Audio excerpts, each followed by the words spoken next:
Денеска во медиатеката на Основното училиште Никола Карев се одржаа повеќе активности со што се одбележа 21 февруари, денот на мајчиниот јазик. Како прва активност беше средбата на учениците од трето оделение со авторката Љубинка Донева. Денес сум посебно радосна, бидејќи учествував во одбележувањето на денот на мајчиниот јазик.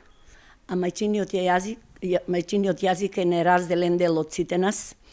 Ми беше голема чест што радоста од постоењето можност да се зборува за мајчиниот јазик ја споделив со учениците од трето одделение во Основното училиште Никола Карев.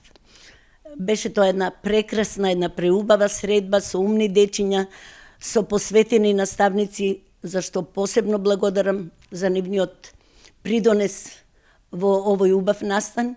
Библиотекар Љупка Стоименова за телевизија Кочани изјави дека со овие активности се дава значаен придонес во одбележувањето на меѓународниот ден на мајчиниот јазик. Денес го чествуваме денот на мајчиниот јазик, кој што почнува да се чествува како ден на мајчиниот јазик од 2000 година и по тој повод во нашето училиште Никола Карев се одржуваат повеќе активности.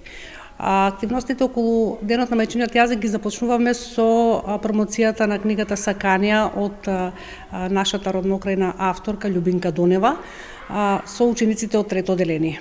Потоа следува надпревар по краснопис за учениците од 4 и 5 оделение, кои што ќе ја препишуваат песната Македонскиот јазик од Десанка Николова. Одбележувањето на 21 февруари, денот на мајчиниот јазик, заврши со поетско читање од литературната секција, на која гостин беше поетесата Нехида Дурмишова, која читаше поезија на ромски и на македонски јазик.